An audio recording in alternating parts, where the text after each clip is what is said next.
ನಮಸ್ತೆ ಸ್ನೇಹಿತರೆ, ವಿಜಯ ಸಂಗಮ ಯೂಟ್ಯೂಬ್ ಚಾನಲ್ಗೆ ಸ್ವಾಗತ. ಒಂದು ಅಣುಬಾಂಬ್ನಿಂದ ಎಷ್ಟು ಹಾನಿಯಾಗುತ್ತೆ, ಅಣುಬಾಂಬ್ನ ಲಾಂಚ್ ಮಾಡಲು ಎಷ್ಟು ವಿಧಗಳಿವೆ, ಈ ಅಣುಬಾಂಬ್ನ ತಡೆಯುವ ತಂತ್ರಜ್ಞಾನ ಇದೆಯಾ, ಇಂತಹ ಎಷ್ಟೋ ವಿಷಯಗಳನ್ನ ಈ ವಿಡಿಯೋದಲ್ಲಿ ನಾವು ತಿಳಿದುಕೊಳ್ಳೋಣ.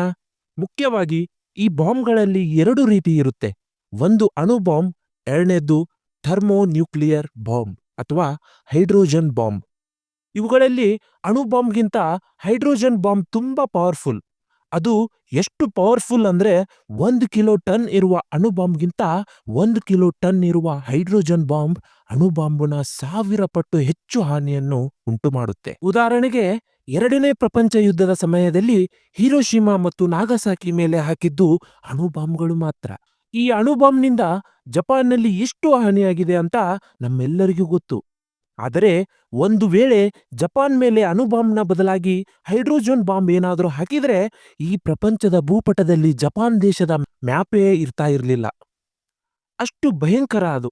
ನಿಜ ಹೇಳಬೇಕು ಅಂದ್ರೆ ಎರಡನೇ ಪ್ರಪಂಚ ಯುದ್ಧದ ಸಮಯದಲ್ಲಿ ಇನ್ನೂ ಹೈಡ್ರೋಜನ್ ಬಾಂಬ್ಗಳನ್ನ ತಯಾರಿಸಿರಲಿಲ್ಲ.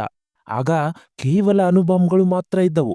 ಆದರೆ ಈಗ ಪ್ರಪಂಚದ ತುಂಬಾ ದೇಶಗಳಲ್ಲಿ ಹೆಚ್ಚಿನ ಪ್ರಮಾಣದಲ್ಲಿ ಹೈಡ್ರೋಜನ್ ಬಾಂಬ್ಗಳನ್ನ ಮತ್ತು ಕಡಿಮೆ ಪ್ರಮಾಣದಲ್ಲಿ ಅಣುಬಾಂಬ್ಗಳನ್ನ ಹೊಂದಿವೆ. ಈಗ ನಾವು ಒಂದು ವಿಷಯವನ್ನ ತಿಳ್ಕೊಳ್ಳೋಣ. ಬಾಂಬ್ಗಳೆಲ್ಲ ಒಂದು ಮಿಸೈಲ್ನಲ್ಲಿ ಸ್ಟೋರ್ ಆಗಿರುತ್ತೆ. ಈ ಬಾಂಬ್ಸ್ ಅನ್ನ ಸ್ಟೋರ್ ಮಾಡಿರುವ ಸ್ಥಳವನ್ನ ವ್ಯಾರೆಟ್ ಅಂತ ಕರೆಯುತ್ತಾರೆ. ಆದ್ದರಿಂದ ಒಂದು ವ್ಯಾರೆಟ್ ಅಂದ್ರೆ ಒಂದು ಬಾಂಬ್ ಅಂತ ಅರ್ಥ. ಈ ರೀತಿ ಒಂದು ಮಿಸೈಲ್ನಲ್ಲಿ ಒಂದು ಅಥವಾ ಅದಕ್ಕಿಂತ ಹೆಚ್ಚು ವ್ಯಾರೆಟ್ಸ್ ಇರುತ್ತೆ. ಈ ಮಿಸೈಲ್ಸ್ ಅನ್ನ ಬ್ಯಾಲಿಸ್ಟಿಕ್ ಮಿಸೈಲ್ಸ್ ಅಂತ ಕರೀತಾರೆ. ಅಂದ್ರೆ ಒಂದು ಬ್ಯಾಲಿಸ್ಟಿಕ್ ಮಿಸೈಲ್ ಒಂದಕ್ಕಿಂತ ಹೆಚ್ಚು ನ್ಯೂಕ್ಲಿಯರ್ ಬಾಂಬ್ಸ್ ಅನ್ನ ಕ್ಯಾರಿ ಮಾಡಬಲ್ಲದು. ಆದರೆ 1 ಕಿಲೋಮೀಟರ್ ಇರುವ ನ್ಯೂಕ್ಲಿಯರ್ ವ್ಯಾರೆಟ್ ಸುಮಾರು 750ರಿಂದ 2000 ಚದರ ಕಿಲೋಮೀಟರ್ ವರೆಗೆ ನಾಶ ಮಾಡಬಲ್ಲದು. ಆದರೆ ಈ ಮಿಸೈಲ್ ಅಂದುಕೊಂಡಿರುವ ಗುರಿಯ ಮೇಲೆ ದಾಳಿ ಮಾಡಬೇಕಾದರೆ ಅದು ಸ್ವಲ್ಪ ದೂರವನ್ನ ಪ್ರಯಾಣಿಸಬೇಕು. ಈ ರೀತಿ ಪ್ರಯಾಣಿಸಲು ಮಿಸೈಲ್ಗೆ ರಾಕೆಟ್ಗಳಂತಹ ಆಕಾರವನ್ನ ಕೊಡುತ್ತಾರೆ. ಅದೇ ರೀತಿ ಹೆಚ್ಚು ದೂರವನ್ನ ಪ್ರಯಾಣಿಸುವ ಮಿಸೈಲ್ಗೆ ಥ್ರಸ್ಟರ್ಗಳನ್ನ ಅಳವಡಿಸುತ್ತಾರೆ. ಸಾಮಾನ್ಯವಾಗಿ ನ್ಯೂಕ್ಲಿಯರ್ ಮಿಸೈಲ್ ಮೂಲಕ ದಾಳಿ ಮಾಡಲು 6 ವಿಧಾನಗಳಿವೆ. ಅವುಗಳಲ್ಲಿ ಮೊದಲನೆಯದ್ದು air launched ballistic missiles, short form ಆಗಿ ALBM. ಏರ್ ಕ್ರಾಫ್ಟ್ ಮೂಲಕ ಲಾಂಚ್ ಮಾಡುವ ಮಿಸೈಲ್ಸ್ ಅನ್ನ ALBM ಅಂತ ಕರೀತಾರೆ. ಇವುಗಳಲ್ಲಿ ಕೆಲವು ಮಿಸೈಲ್ಸ್ ಮೊದಲೇ ನಿರ್ಧರಿಸಿರುವ ಗುರಿಯ ಮೇಲೆ ದಾಳಿ ಮಾಡಬಲ್ಲವು. ಇನ್ನೂ ಕೆಲವು ಮಿಸೈಲ್ಸ್ ಅವು ಲಾಂಚ್ ಆದ ನಂತರ ನಾವು ಮೊದಲೇ ಇಟ್ಟುಕೊಂಡ ಗುರಿ ಮೇಲೆ ದಾಳಿ ಮಾಡುತ್ತೋ ಇಲ್ವೋ ಅಂತ ಹೇಳೋದಕ್ಕೆ ಆಗೋದಿಲ್ಲ. ಈ ಮಿಸೈಲ್ಸ್ ಅಷ್ಟು ಶಕ್ತಿಶಾಲಿ ಕೂಡ ಅಲ್ಲ. ಕಡಿಮೆ ದೂರದ ದಾಳಿಗೆ ಮಾತ್ರ ಈ ಏರ್ ಲಾಂಚ್ಡ್ ಬ್ಯಾಲಿಸ್ಟಿಕ್ ಮಿಸೈಲ್ಸ್ ಅನ್ನ ಬಳಸುತ್ತಾರೆ. Next, tactical ballistic missiles. ಇವುಗಳನ್ನ ಭೂಮಿಯಿಂದ ವಾಹನಗಳ ಮೂಲಕ ಲಾಂಚ್ ಮಾಡುತ್ತಾರೆ. ಇವು ಶಕ್ತಿಶಾಲಿ ಮಿಸೈಲ್ಸ್ ಆಗಿದ್ದು ಸುಮಾರು 150ರಿಂದ 350 ಕಿಲೋಮೀಟರ್ ದೂರದವರೆಗೆ ದಾಳಿ ಮಾಡಬಲ್ಲವು.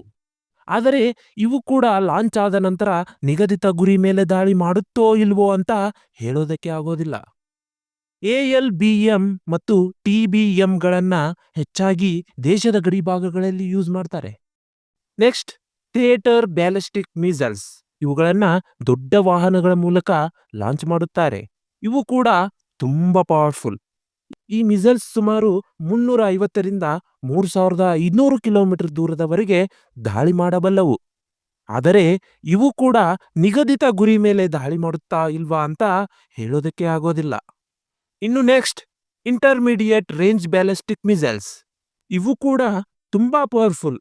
ಇವುಗಳನ್ನ ದೊಡ್ಡ ವಾಹನಗಳು ಅಂದ್ರೆ ಹಡಗುಗಳ ಮೂಲಕ, ರಾಕೆಟ್ ಲಾಂಚರ್ಸ್ ಮೂಲಕ, ಸಬ್ಮರೈನ್ಸ್ ಮೂಲಕ ಲಾಂಚ್ ಮಾಡುತ್ತಾರೆ. ಇವು ಸುಮಾರು 3500 ಕಿಲೋಮೀಟರ್ನಿಂದ 5500 ಕಿಲೋಮೀಟರ್ ವರೆಗೆ ದಾಳಿ ಮಾಡಬಲ್ಲವು. ಯಾವ ಟಾರ್ಗೆಟ್ ಅನ್ನ ಫಿಕ್ಸ್ ಮಾಡಿರ್ತಾರೋ ಸರಿಯಾಗಿ ಅದೇ ಟಾರ್ಗೆಟ್ ಮೇಲೆ ಇವು ದಾಳಿ ಮಾಡುತ್ತೆ. Next, submarine launched ballistic missiles. ಇವು ನೀರಿನೊಳಗೆ ಲಾಂಚ್ ಮಾಡುವ ಮಿಸೈಲ್ಸ್. ಸಾಮಾನ್ಯವಾಗಿ ಇವುಗಳನ್ನ ಟಾರ್ಪೆಡೋಸ್ ಅಂತ ಕರೀತಾರೆ. ಇವು ಕೂಡ ತುಂಬಾನೇ ಪವರ್ಫುಲ್. ಇವುಗಳನ್ನ ಸಬ್ಮರೈನ್ಸ್ ಹಡಗುಗಳ ಮೂಲಕ ಉಡಾವಣೆ ಮಾಡುತ್ತಾರೆ. ಇವು 2500 ಕಿಲೋಮೀಟರ್ ವರೆಗಿನ ಪ್ರದೇಶದಲ್ಲಿ ದಾಳಿ ಮಾಡಬಲ್ಲವು. ಇವು ಖಚಿತವಾಗಿ ಟಾರ್ಗೆಟ್ ಮೇಲೆ ದಾಳಿ ಮಾಡುತ್ತೆ. ಇವುಗಳಲ್ಲಿ ಒಂದು ಬಾರಿ ಟಾರ್ಗೆಟ್ ಅನ್ನ ಫಿಕ್ಸ್ ಮಾಡಿದ್ರೆ ಸರಿಯಾಗಿ ಆ ಟಾರ್ಗೆಟ್ ಮೇಲೆನೆ ದಾಳಿ ಮಾಡುತ್ತೆ. ಇದುವರೆಗೂ ಹೇಳಿದ ಮಿಸೈಲ್ಸ್ ಒಂದು ರೇಂಜ್. ಆದರೆ ಈಗ ಹೇಳುವ ಮಿಸೈಲ್ಸ್ ಮತ್ತೊಂದು ರೇಂಜ್. ಅದೇ intercontinental ballistic missiles, short form ಆಗಿ ICBM. ಇವುಗಳನ್ನ ರಾಕೆಟ್ ಲಾಂಚರ್ಸ್ ಮೂಲಕ, ಜಲ ಅಂತರ್ಗಾಮಿಗಳ ಮೂಲಕ, ಹಡಗುಗಳ ಮೂಲಕ ಲಾಂಚ್ ಮಾಡುತ್ತಾರೆ. ಒಂದು ICBM 5,500ರಿಂದ 16,000 ಕಿಲೋಮೀಟರ್ ದೂರದವರೆಗೆ ದಾಳಿ ಮಾಡಬಲ್ಲದು. ಮಿಸೈಲ್ಸ್ನಲ್ಲಿ ಎಲ್ಲದಕ್ಕಿಂತ ದೊಡ್ಡದು ಈ ICBM. ಏಕೆ ಅಂದರೆ ಇದು ಹೆಚ್ಚು ದೂರವನ್ನ ಪ್ರಯಾಣಿಸಬಲ್ಲದು ಮತ್ತು ಒಂದು ICBM ಸುಲಭವಾಗಿ 3ರಿಂದ 10 ವ್ಯಾರೆಟ್ಸ್ ಅನ್ನ ಕ್ಯಾರಿ ಮಾಡಬಲ್ಲದು. ಸಿಂಪಲ್ ಆಗಿ ಹೇಳಬೇಕಂದ್ರೆ ಈಗ ನಮ್ಮ ಶತ್ರು ದೇಶದ ಪಾಕಿಸ್ತಾನಕ್ಕೆ ಈ ಒಂದು ಮಿಸೈಲ್ ಸಾಕು, ಎಲ್ಲ ಛಿದ್ರವಾಗಿ ಹೋಗುತ್ತೆ. ICBM ಲಾಂಚಿಂಗ್ ರಾಕೆಟ್ ಲಾಂಚಿಂಗ್ ರೀತಿನೇ ಇರುತ್ತೆ. ರಾಕೆಟ್ ಒಂದು ಸ್ಯಾಟಲೈಟ್ನ ಸ್ಪೇಸ್ಗೆ ತೆಗೆದುಕೊಂಡು ಹೋಗಲು ಮಲ್ಟಿ ಸ್ಟೇಜ್ನಲ್ಲಿ ಸಾಗುತ್ತೆ. ಅದೇ ರೀತಿ ICBM ಕೂಡ ದಾಳಿ ಮಾಡಲು ಮಲ್ಟಿ ಸ್ಟೇಜ್ನಲ್ಲಿ ಸಾಗುತ್ತೆ. ದಾಳಿ ಮಾಡೋದು ನಮ್ಮ ಭೂಮಿ ಮೇಲೇನೆ ಆಗಿರೋದ್ರಿಂದ ಇದರ ಮಾರ್ಗವು ಸಬ್ ಆರ್ಬಿಟಲ್ ಆಗಿ ಇರುತ್ತೆ. ಪ್ರತಿ ಹಂತದಲ್ಲೂ ಮಿಸೈಲ್ಸ್ನ ಬೂಸ್ಟರ್ಗಳು ಮಿಸೈಲ್ಸ್ ಅನ್ನ ತುಂಬಾ ಎತ್ತರಕ್ಕೆ ಮತ್ತು ತುಂಬಾ ದೂರಕ್ಕೆ ತಳ್ಳುತ್ತೆ. ಆದರೆ ಅಂತಿಮ ಹಂತಕ್ಕೆ ಬಂದಾಗ ICBM ದಾಳಿ ಮಾಡುವ ದೇಶದ ಬಳಿಗೆ ಸೇರುತ್ತೆ. ಈ ರೀತಿ ಕೊನೆ ಕ್ಷಣಗಳಲ್ಲಿ ಇದರ ವೇಗವು ಸೆಕೆಂಡ್ಗೆ 6ರಿಂದ 10 ಕಿಲೋಮೀಟರ್ ಇರುತ್ತೆ. ಈ ಹಂತದಲ್ಲಿ ICBMನ ಒಳಗಡೆ ಇರುವ ವ್ಯಾರೆಟ್ಗಳನ್ನ ದಾಳಿ ಮಾಡುವ ದೇಶದ ಮೇಲೆ ಹಾಕುತ್ತೆ. ಈ ರೀತಿ ICBMನ ಪ್ರಯಾಣವು ಭೂಮಿಯ ಯಾವ ದೇಶಕ್ಕೆ ಹೋಗಬೇಕಾದರೂ 45 ನಿಮಿಷದ ಒಳಗೆ ಹೋಗಿಬಿಡುತ್ತೆ. ಅಂದ್ರೆ ಒಂದು ICBM ಲಾಂಚ್ ಆದರೆ 45 ನಿಮಿಷಗಳಲ್ಲಿ ಯಾವುದೋ ಒಂದು ದೇಶ ಖಂಡಿತ ನಾಶ ಆಗುತ್ತೆ.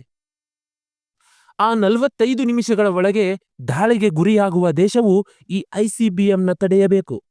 ಅಷ್ಟು ಕಡಿಮೆ ಸಮಯದಲ್ಲಿ ಅವರು ಸರಿಯಾದ ನಿರ್ಧಾರವನ್ನು ತೆಗೆದುಕೊಳ್ಳದಿದ್ದರೆ ಅವರ ಕತೆ ಮುಗಿತು ಅಂತಾನೆ ಅರ್ಥ. ಇಷ್ಟು ಪವರ್ಫುಲ್ ಆದ ICBMಗಳು ಕೇವಲ 8 ದೇಶಗಳ ಹತ್ರ ಮಾತ್ರ ಇವೆ. ಅದು Russia, America, China, France, India, UK, Israel, North Korea. North Korea ICBMನ ಹೊಂದಿರೋದ್ರಿಂದ ಅಮೆರಿಕದ ಮೇಲೆ ಬಾಂಬ್ ಹಾಕ್ತೀನಿ ಅಂತ ಬೆದರಿಕೆ ಹಾಕಿತ್ತು. ಈ ರೀತಿ ICBMಗಳನ್ನ ಹೊಂದಿರುವ ದೇಶಗಳ ಮೇಲೆ ಉಳಿದ ದೇಶಗಳು ದಾಳಿ ಮಾಡಲು ತುಂಬಾನೇ ಭಯ ಪಡುತ್ತೆ. ಪಾಕಿಸ್ತಾನಕ್ಕೂ ಕೂಡ ಈ ಭಯ ಇದೆ. ಯಾಕಂದ್ರೆ ಪಾಕಿಸ್ತಾನದಲ್ಲಿ ಈ ICBM ಇಲ್ಲ. ನಮ್ಮ ಭಾರತ ದೇಶದಲ್ಲಿ ಒಟ್ಟು 25 ICBM inter continental ballistic missiles ಇವೆ. ಇದರ ರೇಂಜ್ 5,000ರಿಂದ 8,000 ಕಿಲೋಮೀಟರ್. ಅದೇ ರೀತಿ 40 IRBM intermediate range ballistic missiles ಇವೆ. ಆದರೆ ಪಾಕಿಸ್ತಾನದ ಹತ್ತಿರ ಇಷ್ಟು ಲಾಂಗ್ ರೇಂಜ್ ಮಿಸೈಲ್ಸ್ ಇಲ್ಲ. ಕೇವಲ ಮೀಡಿಯಂ ರೇಂಜ್ ಬ್ಯಾಲಿಸ್ಟಿಕ್ ಮಿಸೈಲ್ಸ್ ಮಾತ್ರ ಇವೆ. ಇವುಗಳ ಮ್ಯಾಕ್ಸಿಮಮ್ ರೇಂಜ್ 2,500 ಕಿಲೋಮೀಟರ್ ಮಾತ್ರ. ಇನ್ನೊಂದು ಮುಖ್ಯವಾದ ವಿಷಯ ಏನು ಅಂದ್ರೆ ಇದುವರೆಗೆ ಯಾವ ದೇಶ ಕೂಡ ICBMನೊಂದಿಗೆ ಇತರ ದೇಶದ ಮೇಲೆ ದಾಳಿ ಮಾಡಿಲ್ಲ. ಏಕೆಂದರೆ ಅಂತಹ ದೊಡ್ಡ ಘಟನೆಗಳು ಇನ್ನೂ ನಡೆದಿಲ್ಲ. ಆದರೆ ಭವಿಷ್ಯದಲ್ಲಿ ಇವುಗಳೊಂದಿಗೆ ದಾಳಿ ಮಾಡುವ ಸನ್ನಿವೇಶಗಳು ಬಂದರೂ ಬರಬಹುದು. ಅಂತಹ ಸಮಯದಲ್ಲಿ ಇವುಗಳನ್ನು ನಿಲ್ಲಿಸುವ ಟೆಕ್ನಾಲಜಿ ಕೂಡ ಇರಬೇಕು. ಆದರೆ ಇದುವರೆಗೂ ಇವುಗಳನ್ನು ತಡೆಯುವ ಟೆಕ್ನಾಲಜಿ ಇನ್ನೂ ನಮ್ಮ ಪ್ರಪಂಚದಲ್ಲಿ ಬಂದಿಲ್ಲ. ಇದೇ ಈಗಿರುವ ಒಂದು ದೊಡ್ಡ ಸಮಸ್ಯೆ. ಆದರೆ ABM ground based anti ballistic missiles ಮೂಲಕ ಇದನ್ನು ತಡೆಯುವ ಸಾಧ್ಯತೆ ಇದೆ. ಇವುಗಳನ್ನು ಕೇವಲ ICBMನ ಅಂತಿಮ ಸ್ಟೇಜ್ನಲ್ಲಿ, ಅಂದ್ರೆ ಅದು ದಾಳಿ ಮಾಡಲಿರುವ ದೇಶದ ಮೇಲೆ ಬಂದಾಗ ಮಾತ್ರ ಯೂಸ್ ಮಾಡಬಹುದು. ಯಾವಾಗ ICBM ಕೆಲವು ನಿಮಿಷಗಳಲ್ಲಿ ವ್ಯಾರೆಟ್ಗಳ ಮೂಲಕ ದಾಳಿ ಮಾಡಲು ಹೊರಟಿರುತ್ತೋ ಆಗ ಆಂಟಿ ಬ್ಯಾಲಿಸ್ಟಿಕ್ ಮಿಸೈಲ್ಸ್ ಅನ್ನ ನಿಖರವಾಗಿ ICBM ಅನ್ನ ನಾಶ ಮಾಡುವ ಮಾರ್ಗದಲ್ಲಿ ರಿಲೀಸ್ ಮಾಡ್ತಾರೆ. ಆದರೆ ಇವುಗಳನ್ನು ಯಶಸ್ವಿಯಾಗಿ America, Russia, Israel, India, China, France, Japan ಅಂತಹ ದೇಶಗಳು ಮಾತ್ರ ಟೆಸ್ಟ್ ಮಾಡಿವೆ. ನಮ್ಮ ದೇಶದಲ್ಲೂ ಕೂಡ ground based anti ballistic missiles ಇವೆ. ಆದರೆ ಇವು ಕಡಿಮೆ ಎತ್ತರದವರೆಗೆ ಮಾತ್ರ ದಾಳಿ ಮಾಡಬಲ್ಲವು. ಗುರಿ ಮತ್ತು ದೂರ ಹೆಚ್ಚಾದಂತೆ ಮಿಸೈಲ್ಸ್ನ ನಿಖರತೆ ಕೂಡ ತಪ್ಪುತ್ತೆ. ಆದ್ದರಿಂದ ಇವು ಕೇವಲ 300 ಕಿಲೋಮೀಟರ್ಗಿಂತ ಕಡಿಮೆ ದೂರದ ಮಿಸೈಲ್ಸ್ ಅನ್ನ ಮಾತ್ರ ನಿಲ್ಲಿಸಬಲ್ಲವು. ಆದರೆ ಇದು ಕೂಡ ಖಚಿತವಾಗಿ ತಡೆಯುತ್ತೆ ಅಂತ ಹೇಳೋದಕ್ಕೆ ಸಾಧ್ಯ ಇಲ್ಲ. ಇವುಗಳನ್ನು ತಡೆಯೋದು ಅಂದ್ರೆ ಒಂದು ಗನ್ ಬುಲೆಟ್ನಿಂದ ಇನ್ನೊಂದು ಗನ್ ಬುಲೆಟ್ನ ತಡೆಯೋ ರೀತಿ ಇರುತ್ತೆ. ಆದರೆ ಅಣುಬಾಂಬ್ಗಳನ್ನ ಹಾಕುವ ಪರಿಸ್ಥಿತಿ ಬರಬಾರದು ಅಂತಾನೆ ಪ್ರಾರ್ಥಿಸೋಣ. ಈಗ ನಿಮ್ಮೆಲ್ಲರಿಗೂ ಒಂದು ಡೌಟ್ ಬಂದಿರುತ್ತೆ. ಒಂದು ವೇಳೆ ಪಾಕಿಸ್ತಾನ ಭಾರತದ ಮೇಲೆ ನ್ಯೂಕ್ಲಿಯರ್ ಬಾಂಬ್ ಹಾಕಿದ್ರೆ ಏನ್ ಮಾಡ್ಬೇಕು ಅಂತ. ಆ ಒಂದು ಮಿಸೈಲ್ಸ್ ಅನ್ನ ವ್ಯಾರೆಟ್ಸ್ ನಿಲ್ಲಿಸಲು ನಮ್ಮ ಸೈನ್ಯ ಎಲ್ಲಾ ಪ್ರಯತ್ನಗಳನ್ನ ಮಾಡುತ್ತೆ. ಆದರೂ ಕೂಡ ಅದು ತುಂಬಾನೇ ಡೇಂಜರ್. ಒಂದು ವೇಳೆ ಅದು ಆಕಾಶದಲ್ಲೂ ಬ್ಲಾಸ್ಟ್ ಆದರೂ ಕೂಡ ಅದರ ಪರಿಣಾಮ ತುಂಬಾನೇ ತೀವ್ರವಾಗಿ ಇರುತ್ತೆ. ದೊಡ್ಡ ಮಟ್ಟದಲ್ಲಿ ಡಿಸಾಸ್ಟರ್ ಕೂಡ ಆಗುತ್ತೆ. ಇಲ್ಲಿ ಇನ್ನೊಂದು ಮುಖ್ಯವಾದ ವಿಷಯ ಏನು ಅಂದ್ರೆ, ಒಂದು ವೇಳೆ ಪಾಕಿಸ್ತಾನ ಒಂದು ಅಟಾಮಿಕ್ ಬಾಂಬ್ನ ಹಾಕಿದ್ರೆ ನಮ್ಮ ಭಾರತ ದೇಶ ಸುಮ್ಮನೆ ಕುತ್ಕೊಳ್ಳೋದಿಲ್ಲ. ನಮ್ಮ ದೇಶದಲ್ಲಿ ಒಂದು ರೂಲ್ಸ್ ಇದೆ.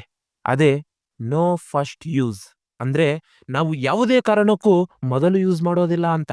ಇದರ ಅರ್ಥ ಏನು ಅಂದ್ರೆ, ಯಾರಾದರೂ ಒಂದು ಬಾರಿ ಯೂಸ್ ಮಾಡಿದ್ರೆ ಖಂಡಿತ ನಾವು ರಿಪೀಟ್ ಆಗಿ ಯೂಸ್ ಮಾಡ್ತೀವಿ ಅಂತ. ಪಾಕಿಸ್ತಾನದವರು ಒಂದು ಬಾಂಬ್ನ ಲಾಂಚ್ ಮಾಡಿದ್ರೆ ನಮ್ಮ ಮಿಲಿಟರಿಯವರು 10 ICBMಗಳನ್ನ ಕಳಿಸ್ತಾರೆ. ಅಲ್ಲಿಗೆ ಈ ಪಾಕಿಸ್ತಾನದ ಕತೆ ಕಂಪ್ಲೀಟ್ ಆಗಿ ಮುಗಿದು ಹೋಗುತ್ತೆ. ಈ ಪ್ರಪಂಚದ ಭೂಪಟದಲ್ಲಿ ಪಾಕಿಸ್ತಾನದ ಮ್ಯಾಪೇ ಕಾಣಿಸುವುದಿಲ್ಲ. ಎಲ್ಲವೂ ಸರ್ವನಾಶವಾಗಿ ಹೋಗುತ್ತೆ. ಒಂದು ವೇಳೆ ಅಂತಹ ಪರಿಸ್ಥಿತಿ ಏನಾದರೂ ಬಂದ್ರೆ ಆಗ ಪ್ರಪಂಚದಲ್ಲಿರುವ ಎಲ್ಲಾ ದೇಶಗಳು ಭಾರತವನ್ನು ನೋಡಿ ಖಂಡಿತ ಭಯಪಡುತ್ತೆ. ಪ್ರಪಂಚಕ್ಕೆ ಭಾರತವೇ ವಿಶ್ವಗುರು ಆಗುತ್ತೆ. ಈಗ ಆಲ್ರೆಡಿ ವಿಶ್ವಗುರು ಆಗಿದೆ. ಇದು ಮಾತ್ರ ನಿಜ. ಈ ವಿಷಯ ಕೂಡ ಪಾಕಿಸ್ತಾನಕ್ಕೆ ಗೊತ್ತು. ನಾವು ಒಂದು ಹಾಕಿದ್ರೆ ಅವರು ಎರಡಾಗ್ತಾರೆ ಅಂತ. ನಾವು ಒಂದು ಸಿಟಿಯನ್ನ ನಾಶ ಮಾಡಲು ಪ್ರಯತ್ನ ಪಟ್ಟರೆ ಅವರು ನಮ್ಮ ದೇಶದಲ್ಲಿರುವ ಎಲ್ಲಾ ನಗರಗಳ ಜೊತೆ ನಮ್ಮನ್ನು ಕೂಡ ನಾಶ ಮಾಡ್ತಾರೆ ಅಂತ. ಆದ್ದರಿಂದಲೇ ಅದು ಕಂಟ್ರೋಲ್ನಲ್ಲಿ ಇರೋದು. ಇಂತಹ ಪರಿಸ್ಥಿತಿ ಯಾರಿಗೂ ಬರಬಾರದು ಅಂತಾನೆ ಪ್ರಾರ್ಥಿಸೋಣ. ಅದರ ಜೊತೆ ನಮ್ಮ ಸೈನಿಕರಿಗೆ ಬೆಂಬಲವನ್ನು ಕೂಡ ಕೊಡೋಣ. ನಾವು ಈ ದಿನ ನಮ್ಮ ದೇಶದ ಒಳಗೆ ನೆಮ್ಮದಿಯಾಗಿ ನಿದ್ದೆ ಮಾಡ್ತೀವಿ ಅಂದ್ರೆ ನಮ್ಮ ಸೈನಿಕರೇ ಕಾರಣ. 24 ಗಂಟೆಗಳ ಕಾಲ ಅವರು ದೇಶವನ್ನ ಕಾಯ್ತಾನೇ ಇದ್ದಾರೆ. ಪ್ರಾಣವನ್ನ ಕಳೆದುಕೊಳ್ಳುತ್ತಾನೇ ಇದ್ದಾರೆ. ಅವರ ಜೊತೆ ನಾವು ಎಂದೆಂದಿಗೂ ಇರಬೇಕು. ಇದೇ ರೀತಿ ಇನ್ನೊಂದು ಮಾಹಿತಿಯೊಂದಿಗೆ ತಮ್ಮ ಜೊತೆಗೆ ಬರ್ತೇನೆ. ಅಲ್ಲಿವರೆಗೂ ನಮ್ಮ ಚಾನಲ್ನ ಸಬ್ಸ್ಕ್ರೈಬ್ ಮಾಡಿ, ಶೇರ್ ಮಾಡಿ. ಜೈ ಹಿಂದ್, ಜೈ ಭಾರತ್. ಧನ್ಯವಾದ.